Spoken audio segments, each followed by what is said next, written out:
자, 이번 장에서는요, 프리 바이브레이션, 즉 모달 해석뿐만이 아니라 프리 스트레스 모달 해석을 소개하고 합니다. 프리 스트레스 모달이라는 것은 하중이 모두 해석을 할 때 그냥 가만히 놓여 있는 하중이 아니라 어떤 다른 하중에 의해서 전 하중, 프리 스트레스를 받고 있는 상황입니다. 이러한 전 하중으로 인해서 그 스티프니스가 변하기 때문에 고유 진동수들이 변하게 됩니다. 그러한 것까지 같이 소개를 하도록 하겠습니다.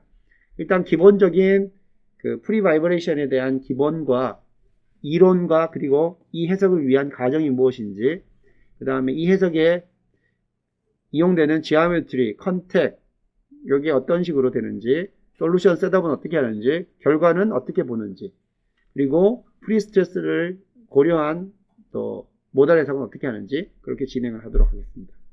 자, 프리 바이브레이션 해석은 우리가 지금까지 해왔던 리니어 스태틱 해석과 되게 비슷합니다.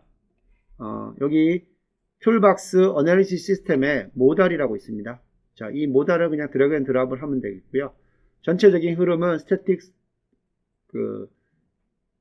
스트럭처와 동일합니다.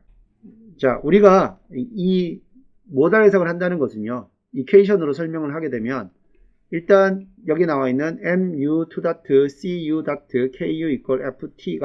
이제 우리가 다루는 운동 방정식이 되는데, 모달 해석이라는 것은 일단 그 프리 바이브레이션입니다. 하중이 가해지지 않는 상황이에요. 그래서 이 오른쪽에 있는 텀이 0이 되는 것이고, 그 다음에 일반적으로 비감세입니다. 그 감세가 없는 시스템에 대한 자유이기 때문에 C 텀도 없어집니다. 그래서 남는 거는 mu2. 플러스 ku=0가 되는데요. 자, 이거는 이제 2개 미분 방정식이 되는 거죠. 2개 미분 방정식 mu2. 플러스 ku=0에서 이 u가 될 수 있는 함수들을 쫙 다 우리가 찾아보면 이 u는 결국 이게 지수함수가 되거나 또는 지수함수와 연관되는 우리 오일러 공식에 의해서 연관되죠.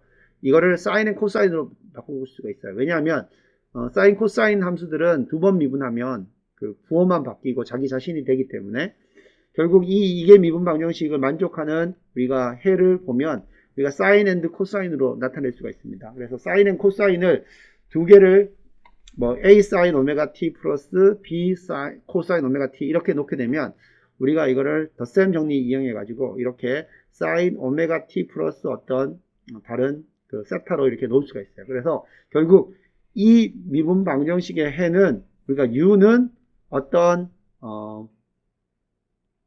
개수 곱하기 사인 오메가 I 플러스 세타 I 이렇게 놓을 수가 있습니다. 그래서 이 P는요, 나중에 우리가 계산하게 되면 요거는 바로 그 모드 쉐입을 나타내는 게 됩니다. 왜냐하면 U가 이 시스템의 자유도이기 때문에 이 U하고 이 P하고 벡터는 같은 자유도입니다. 결국 여기 PI는 I번째 모드의 모드 쉐입을 나타내는 벡터가 되는 것이고요. 여기 오메가 I는 I번째 아이겐 밸류를 나타냅니다. 자, 그리고 두 번 미분하게 되면 오메가 I 제곱이 앞으로 나오게 되겠고요. 그래서 이 두 개를 위에다가 대입합니다. 그래서 U와 U 더블 닷을 위에 주어진 운동 방정식에 대입하고 정리를 하게 되면 결국 사인 오메가 T가 있는데 그것을 묶어서 처리를 하게 되면 남는 건 뭐가 되냐면 이 부분이 제로가 돼야 된다는 거예요. K 빼기 오메가 제곱 M, K는 강성행열, M은 질량행열입니다. 이거 곱한 이 행열과 행열 곱하기 여기 나오는 벡터가 제로 되는 거예요. 자, 그러면 이 제로는 뭐냐면 행열 곱하기 벡터가 제로가 되려고 하면은 결국은 이 벡터가 0이 아닌 의미 있는 non-trivial 솔루션을 가지려고 하면은 이 앞에 있는 것이 역행열이 제로가 돼야 돼요. 그래야 이게 non-trivial 솔루션을 얻을 수가 있고요. 그러면 결국은 이게 역행열이 제로가 된다는 것은 이 행열 부분의 디터미넌트가 제로가 된다는 뜻이 됩니다. 그래서 이 식, 즉 k-오메가 i의 제곱 m 곱하기 pi = 제로, 이걸 가지고 우리가 아이겐밸류 프로블럼을 푼다고 이렇게 이야기를 합니다. 그럼 아이겐밸류 프로블럼을 풀려면 이거를 만족하는 이 PI하고 그리고 그 PI에 그러니까 오메가 I부터 계산하고요. 오메가 I에 해당되는 PI를 계산하게 되는 겁니다. 자, 그래 오메가 I를 계산하려면 어떻게 한다고요? 이 부분의 디터미넌트를 제로하는, 즉 이 부분의 디터미넌트가 제로되는 그 오메가 I를 계산하고 오메가 I가 나오면 그 오메가 I를 여기에 대입하고 행렬 곱하기 벡터일 걸 제로, 즉 이 벡터, 이 행렬의 그 0 공간이죠. 널 스페이스에 있는 해를 계산하면 됩니다. 자, 이거는 이제 호모지니어스 이퀘이션을 푸는 거와 동일하죠. 그래서 이러한 계산들을 다 NCS에서 모달 어널리시스에서 수행을 해줍니다. 그래서 NCS로 계산하게 되면 이 오메가 I 해당되는 아이겐 밸류하고요. 거기에 해당되는 PI, 여기 모드들을 계산을 해줍니다. 그래서 고유진동수 오메가 I와 그거에 해당되는 모드 형상들 PI를 이렇게 같이 계산할 수가 있습니다. 자, 오메가는 2파이F로 됩니다. 여기서 오메가라는 것은 그 앵귤러 프리퀀시가 되는 거기 때문에 요거를 그냥 프리퀀시로 바꿔주려면 오메가는 2파이F에서 여기 오메가는 2파이F가 되기 때문에 그렇게 계산을 해서 F를 계산할 수가 있습니다. 그럼 F는 요거는 이제 허르츠로 나타나게 됩니다. 이때 모달 해석에서의 그 어썸션 가정은 어떻게 되냐면요. K하고 M은 상수입니다. 컨스턴트로 되는 것이고 선형 탄성 재료로 가정해서 K가 구성되는 것이고요. 소변형 이론이 적용되고 그리고 비선형은 어떠한 형태든지 포함되지 않습니다. C는 즉 댐핑은 포함되지 않고요. F는 프리바디 프리 바이브레이션이기 때문에 역시 포함되지 않습니다. 그리고 이 문제에서는요. 문제가 구속이 될 수도 있고 즉 이 문제에 구속 조건이 들어가도 되고요. 또 구속 조건이 안 들어가도 상관없습니다. 만약에 3차원 문제에서 구속이 포함되지 않으면 첫 번째 6개의 그 모드는 프리바디 리지드 바디 모션이 나오기 때문에 그때 해당되는 이 아이겐 밸류들은 제로가 됩니다. 그래서 6개의 자유도가 구속이 안 되게 되면 그 초기 6개에 해당되는 구속되지 않은 그러한 아이겐 밸류들은 다 0으로 계산이 됩니다. 모드 쉐입은 이게 상대값이에요. M에 대해서 노멀라이즈한 값이기 때문에 실제 나타나는 변이의 크기가 아니라는 것이고요. 또 이 모드 쉐입으로부터 또 우리가 응력을 계산할 수가 있는데 그것도 응력이 실제 값이 아니고 응력의 분포들만 알 수 있는 상대값이라는 것들을 여러분들이 기억을 해야 됩니다. 지오메트리로 이제 모달 어널리시스를 할 수 있는 것들은요. 솔리드 바디, 서피스 바디, 라인 바디 다 할 수가 있고요. 포인트 매스도 적용할 수가 있습니다. 근데 포인트 매스는 이게 자체가 스티프니스를 가지고 있지 않고요. 요거는 질량만 가지고 있기 때문에 결국은 고유준동수를 낮추는 역할을 하게 됩니다. 고유준동수 F는 2파이분의 1 루트 n분의 k이기 때문에 결국은 n만 크게 하는 결과가 되기 때문에 여러분들 모델에 포인트 매스가 들어간다고 하면 결국은 고유진동수는 낮아지게 됩니다. 물성값은 탄성계수가 필요하고요. 이거는 K 매트리스 구성할 때 필요한 거고 포화성 레이셔도 K 매트리스 구성할 때 필요한 거고 덴시티는 이 질량 행렬을 구성할 때 필요한 부분이기 때문에 세 가지가 반드시 입력되어야 되고 그리고 구조하중과 열하중은 자유진동에서는 불필요하고요. 구속이 없는 경우 강체 모드가 나타나기 때문에 0Hz나 0Hz에 아주 가까운 그러한 값이 발생합니다. 경계 조건에 따라서 모드 쉐입이라든지 프리퀀시가 많이 달라지기 때문에 이거는 여러분들이 여러분들이 풀어야 되는 문제에 주의해서 적용을 해야 됩니다. 자, 컨택 부분이 모달 해석에 포함될 수가 있어요. 프리 바이브레이션 어널리시스에서 접촉을 사용할 수 있지만 이 해석 자체가 선형 해석이기 때문에 비선형 접촉은 아래 표와 같이 선형 접촉으로 변경되어서 적용됩니다. 그래서 기억할 것은 일단 컨택 타입에서 본디드 노 세퍼레이션은 일단 비선형이기 때문에 선형이기 때문에 그대로 사용이 되는데요. 모달 어널리시스에서 사용될 때 이니셜리 터칭 어떤 컨택 본디드나 노 세퍼레이션이 들어가는 어떤 바디들 사이에 초기에 이미 터칭되어 있는 경우에는 본디드는 본디드 그대로 결합대로 들어가고요. 노 세퍼레이션은 약간의 슬라이딩만 일어나는 미끄럼만 일어나는 형태로 들어갑니다. 그리고 이 두 개의 그 컨택 페어들이 핀볼 리전을 우리가 정의할 수가 있는데, 핀볼 리전은 이게 far냐 또는 그 컨택의 계산을 할 거냐 말 거냐를 결정하는 데 쓰는 이제 그거였어요. 방법이었는데, 이 핀볼 리전의 안에 들어있는 경우는 본디드는 그대로 본디드, 노 세퍼레이션은 노 세퍼레이션으로 되고요.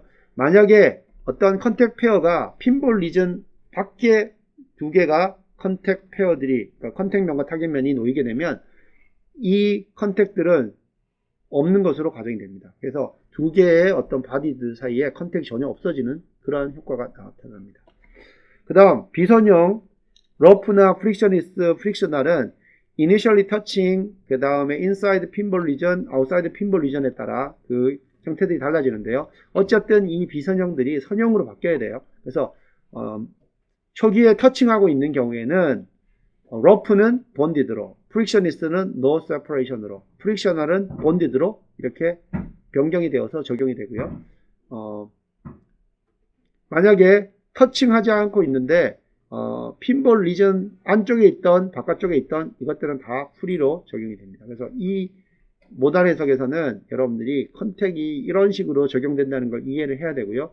그래서 가급적이면 모달 해석할 때는 그냥 컨택을 쓰지 마시고 본디드나 노 세퍼레이션을 이용해서 반드시 핀볼 리전으로 해서 여러분들이 확실하게 그 컨택들을 지정해주고 모달 해석을 하는 게 필요합니다.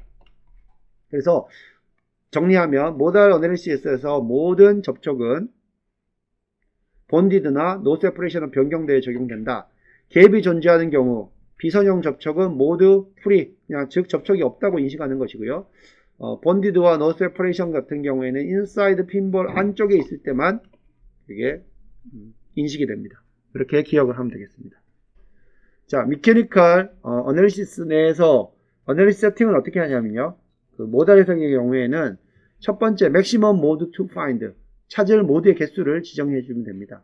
뭐 디폴트는 6으로 되어 있는데 여러분들 경우에 따라서 뭐 10개나 20개까지 사용할 수도 있겠죠. 그런데 대부분 엔지니어링 문제들은 초기 몇 개의 모드에 의해서 다 결정이 됩니다. 대부분. 그 다음 limit search to range가 있습니다. 이거는 뭐냐 하면 고유진동수를 찾을 때 어떤 이 범위를 줌으로 해서 이 범위에 있는 고유진동수만 찾게 해주는 겁니다. 이렇게 됐고요. 나머지 여기 나오는 뭐 로터 다이나믹 컨트롤이라든지 이런 것들은 다른 부분에서 사용되는 거기 때문에 스킵을 하고요. 아웃풋 컨트롤을 한번 보겠습니다. 아웃풋 컨트롤에 보면 이 결과 출력 항목인데 잘 모르는 경우는 그냥 프로그램 컨트롤로 두면 되겠고요. 이 스트레스를 우리가 상대 스트레스를 출력할 수도 있고 그 다음에 스트레인도 출력할 수가 있고요. 이러한 여러 가지 것들을 우리가 출력할 수가 있습니다. 이거를 선택하면 리절트 파일들이 이제 커지는 그런 또 문제들이 있습니다. 그래서 필요한 것들만 선택을 하면 되겠습니다. 자, 해석이 다 되었다고 치면 여기 결과들에서 이제 이렇게 모드가 나오고요. 프리퀀시들이 됩니다. 자, 그러면 솔루션 항목을 클릭해서 이제 그래프와 테이블 형태로 이 주파수하고 그리고 모두 몇 번째 모드인지를 다 확인을 합니다. 그리고 여러분들이 모드 형상을 보려면요. 이 그래픽 창이나 또는 여기 태블라 데이터 쪽에서 오른쪽 마우스 클릭해서 Create Mode Shape Result라고 해서 각각의 이 모드별 모드 쉐입들을 결과들을 여러분들이 등록을 할 수가 있어요. 그래서 Create Mode Shape Result를 이용해 가지고 모드 필요한 뭐 일부 모드 또는 전체를 선택해 가지고 모드들을 만들 수가 있고요. 이 모드들의 결과는 여러분들이 애니메이션을 통해서 이 구조물의 고유 진동 모드가 어떻게 된다는 걸 여러분들이 애니메이션으로 확인해 볼 수가 있습니다. 자, 모달 결과를 볼 때 여러분들이 주의해야 될 점은요. 이제 여기 하나의 결과가 나와 있습니다. 토탈 디포메이션 모드 1번 36.4Hz인데 이렇게 이제 애니메이션으로 보면 이렇게 진동하는 것들이 나올 텐데 여러분들 여기서 구조물의 모드 형상은 이게 가진력이 가해져서 나오는 변형 형상이 아니에요. 그래서 이거는 상대적인 변이를 나타내는 거기 때문에 여기서 최대 큰 변이가 7.7이다 이렇게 이야기하는 것은 의미가 없습니다. 그렇죠? 그냥 이러한 상대적인 움직임을 가진다 이 정도만 이해하면 되겠고요. 모드 쉐입 결과는 아까 설명한 것처럼 질량으로 정규화되어 있습니다. 그래서 P transpose MP equal identity matrix 이런 식으로 는 1, P transpose MP는 1 이런 식으로 노멀라이즈가 됩니다. 그리고 다른 결과들 다 이 스트레스 스트레인 마찬가지로 절대값이 실제값이 아닌 상대적인 값이라는 것을 기억을 해줘야 됩니다. 자, 그 다음에는 프리스트레스를 고려한 바이브레이션 모달 해석을 한번 보겠습니다. 많은 프리스트레스 모달의 예가 있는데요. 이런 기타 같은 경우에 여기서 튜닝을 할 때 이 튜닝하는 즉 이 스트링에 얼마나 많은 텐션을 주느냐에 따라서 이걸 튕겼을 때의 그 음의 높이가 달라지잖아요. 프리퀀시가 달라지잖아요. 그래서 이 기타 스트링에 대해서 할 때라든지 또는 이런 현수교 같은 경우에 그냥 이게 이 와이어가 있는 게 아니라 이 와이어에 초기 인장력이 있습니다. 그 다음에 드럼 보면 뭐 드럼에 우리 스네어라든지 그런 것들도 다 그 멤브레인 막에 얼마나 많은 텐션을 주느냐에 따라서 음의 높이가 달라지고요. 그 다음에 이런 것들도 회전하고 있을 때는 또 고유진동수가 원심력 때문에 많이 달라집니다. 이런 것들을 다 잘 반영을 시켜야 정확한 고유진동수 해석을 할 수가 있고요. 많은 중요한 산업 현장, 이러한 토목이라든지 항공 이런데 프리스트레스 이펙트를 포함하고 있는 예들이 많이 있습니다. 일반적으로 인장력이 가해지면 고유진동수는 높아지는 경향이 있고요. 압축을 받게 되면 고유진동수는 감소가 됩니다.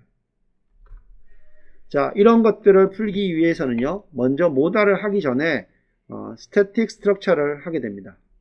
그래서 여기 나오는 솔루션 결과들이 이렇게 모달의 셋업으로 들어가게 됩니다. 요거를 이제 프로젝트 내에 있는 이 아웃라인 트리에서 보게 되면요, 자, 스태틱 해석을 먼저 하고 여기에 있는 솔루션들이 이렇게 해서 모달로 넘어갑니다. 그래서 모달에 보면 프리스트레스가 여기 난이라고 하면 프리스트레스를 고려하지 않는 그냥 일반적인 모달 해석이 되고요. 프리스트레스 뒤에 이렇게 스태틱 스트럭처라고 있으면 위에 있는 스태틱 스트럭처의 결과들이 여기에서 프리스트레스로 반영되었다. 이렇게 의미를 여러분들 생각을 하면 됩니다. 모달 항목에서 구조 해석 결과는 이제 이니셜 컨디션으로 적용이 됩니다.